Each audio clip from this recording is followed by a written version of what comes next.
Hey guys, it's the Ugandan Millennials here. I miss Janet.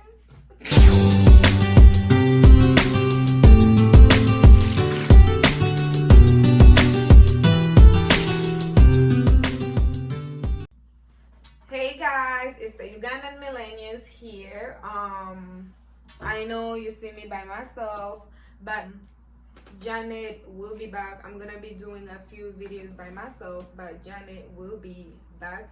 You know, she told me to tell you that she loves you and she's gonna miss you in a couple of videos. But like I said, she's gonna be back. Okay, so what is today's topic? Today's topic is about African parenting. Basically, it's just about how African parents have parented a lot of us millennials and what type of traumas that they have caused us. And you know, it's not even their fault, I guess, because these are like generational circles which go on and on and on and on. Okay, number one, I feel like African parents only want us to be doctors, engineers, lawyers. You know, if you want to be anything else, let me say you want to be like a business person, you want to be an artist, you want to be a social worker, you want to be anything else, they'll be like, oh, that doesn't bring a lot of money, so what you have to do is nursing, because nursing brings in a lot of money, forgetting that careers sometimes they don't make us happy. Like, that's your life. If that's your life, that means you have to love what you do, at least in a certain point of time. There is so many doctors that don't want to be doctors, so many people that don't want to be nurses. So those are the people that you find in the hospital treating people like crap. You know, it's like you ask them a question, they don't want to answer you, they give you attitude, and you're like, okay, isn't that your job? But that's because some of them were forced to take these careers.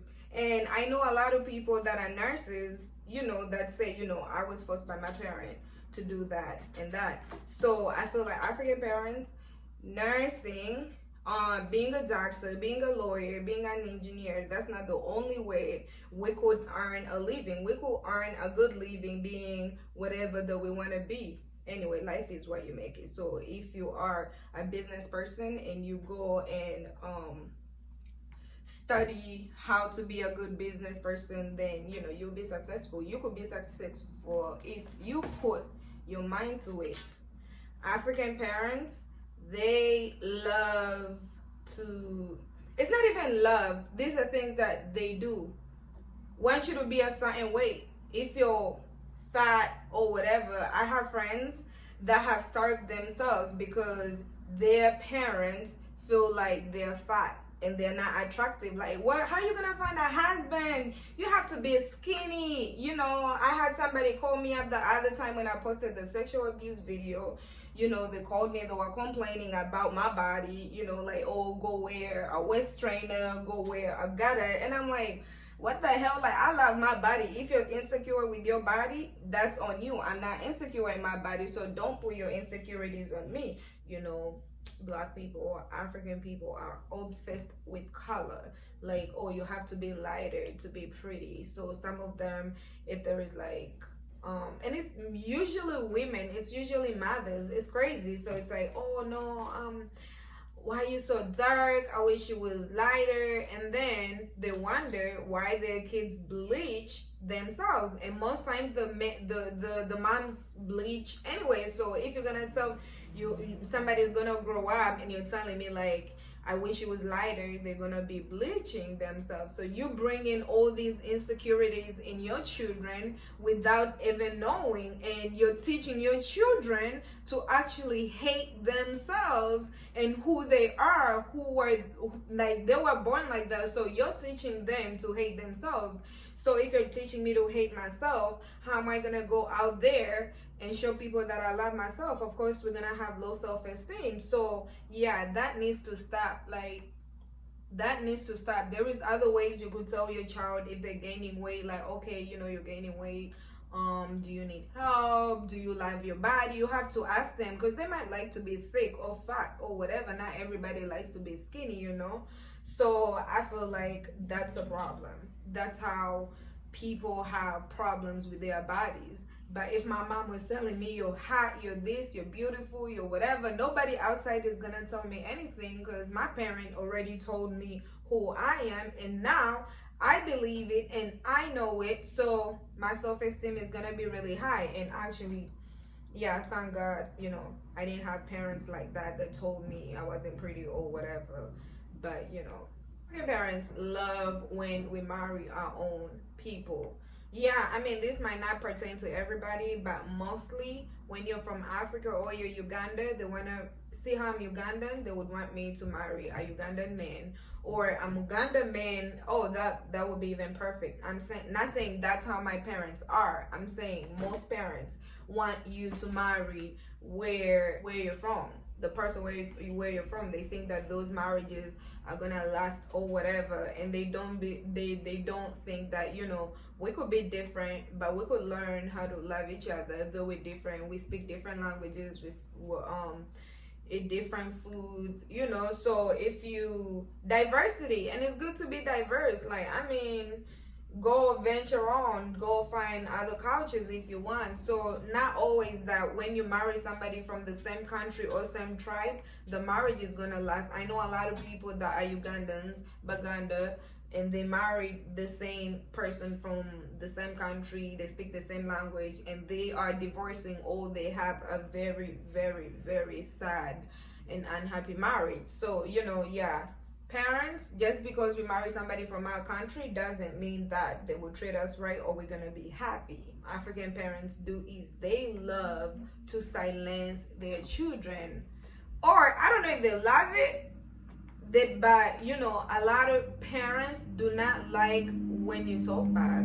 Like, they would ask you a question or you did something wrong, and before you even say why, whatever, it's like, I don't want to hear it, don't talk back to me. So if you're asking me not to talk back, how am I gonna learn how to communicate in a healthy way with you or with other people? And it's like they tell you don't talk back, and you say like the Black Lives Matter, right? You're telling people, you're silencing us, don't talk back, don't talk back. That's why the white people, I feel like they would feel the need to oppress us, because okay, if we grow up and they're telling you don't stand up for yourself, you're not gonna stand up for yourself. And that's why I love the millennials, because we are changing things. We are changing, like, don't talk back. No, I have to talk back. I have to say what is on my mind. If you have a child, please let your children know that they can communicate back. You could ask them a question and they can answer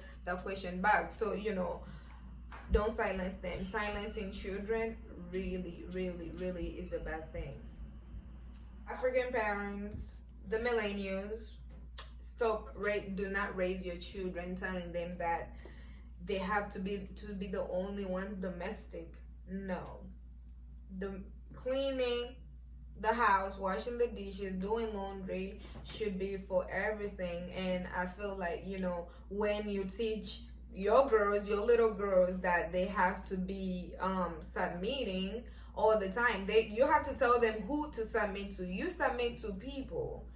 First of all, they don't even teach you to submit. Usually when a man is doing what they're supposed to do, usually submission is just gonna come easy. It's just gonna be like, we're just gonna let you lead. Like, you're the leader of the household. Like, you're the leader. But I feel like in now millennials, everybody is like equal. Like, we both run the household because we both pay the bills, we both pay rent, we both pay the mortgage, we both pay different things. So yeah, please do not raise your kids to be like the only people to do that. Men, do the same thing. Raise your children to clean up, teach them how to cook, because not every woman that's being raised nowadays knows how to cook. That could be like long time ago, but not anymore. They have told their daughters how to take abuse, and yeah, maybe some of them are like, no, that's not right. Listen, when you're marrying somebody in the African culture, mostly in the past, I don't know about marriages nowadays. I'm not married. But anyway, they teach their daughters how to take abuse. Because I've heard stories. It's like, oh, my mom told me to go back to my husband after he beat me, or my aunt said that that's how men are. My aunt said that you're supposed to take the abuse, or they slapped you, that means they love you. No, just because a man slapping women or beating your woman, that means you're a coward, that means you're weak. So anytime you raise your hand to hit your woman, know that you're a coward and you're weak. So just to put it out there. So anyway, African parents, they teach you that, and then when you get married, the husbands are beating on the child, on the woman. The kids are gonna see mom being beaten on. The guys are gonna grow up. The boys are gonna grow up thinking that's okay. You hit women. That's how they show that they're submissive. That's how you show that you have power over them. That is so wrong. So stop teaching your daughters how to take abuse. We're all human. Nobody should beat you. Love is not abuse. You should not be physically abused, mentally abused, or anything. You just shouldn't be abused. So yeah, African parents, stop teaching your children that it's okay to be abused by their husbands, because no, that's not okay. That's how people end up in jail, and that's how people end up being killed because of the abuse. Choices do not matter. Growing up in an African household, a lot of you can really attest to, like, what your parents want you to do is what they want you to do. It's like, oh, can I do this? No, you can do that. I say do that, do this. So you're teaching your children that choices do not matter, or they should just take anything that's being thrown at them. That's not right. We shouldn't be taking what's being thrown at us. We should have a choice. We should be able to pick between quality and quantity. We should be able to just be like, okay, mom, I don't like this dress because this dress does this and this. All right, dad, I don't like these shoes because this and this. All right, mom, I don't like this food because it makes me feel like this and this. But if you tell me, like, I don't have a choice, but I have to do what you have. I mean, if you don't have a choice whereby everybody's starving in the house, everybody's gonna eat the same thing, that's different. But if there is like other choices, I'm not even talking about food, but I hope you guys understand what I'm saying. Like, I'm saying in general, they teach us that our choices do not matter, but choices do matter. And anywhere you go, you have a choice. Teach your children that they don't have to take anything that's being thrown at them. If they feel like they deserve more, then yeah. Like, if I go to get a job and you're paying me, I feel like you're underpaying me, I'm not gonna take it, because I have a choice of going to another company that's gonna pay me more. But if you don't teach me at a young age that choices matter, then hey, if somebody is underpaying me, how am I gonna know how to fight for myself? You told me whatever is being thrown at me, I should take it, and then what you gonna complain about? Nothing. So you have to teach your children that choices matter. No, the importance of no. You have to teach them right. Everybody can tell me that in African households, it's so hard for parents to show love. Why is it so hard for you to show love? Why is it so hard to tell me that you love me to death? Like, I'm your whole world. I'm your child. You should be able to tell me all these things. And guess what? Once you tell your children that, they're gonna grow up knowing how to tell people I love you or show love. Not saying that people that grew up in households whereby people didn't tell them they love them, they don't say it, or they don't know how to love. But I'm saying most people, children, what you teach children, that's what they grow up doing. And then they're gonna become older men or older women, and they're not gonna know what it is, what the importance of showing love or telling somebody how you feel. Your feelings, it's important to tell people how you feel. When you tell me how you feel, I'm gonna know. You never know, I might feel the same. And you telling somebody like, listen, I love you, you are my world.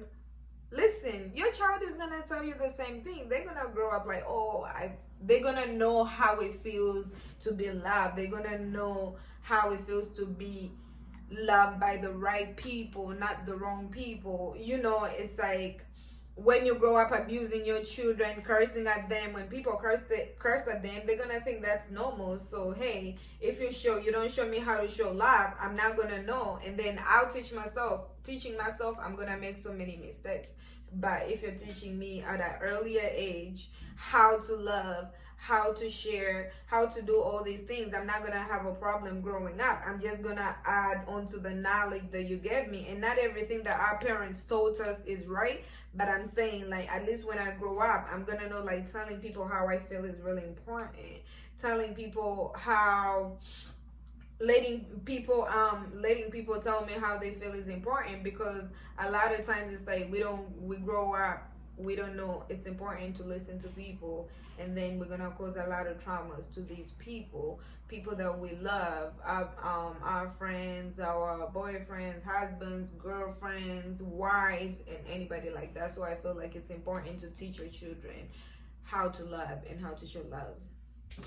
So yeah, please, if you have any questions, you could comment on the video. I want to know how you were raised. Like, let me know, what do you think of the video? Do you think, because most of this, you have to know that it's not like, some of us are not gonna have the same experiences. So if the video doesn't pertain to you, good for you. And if it does, we are here to learn on how to be better people, better parents, and we are millennials. So anyway, thank you guys for watching, and subscribe, like, share. Thank you. We finally reached 200 subscribers, and 200 plus subscribers.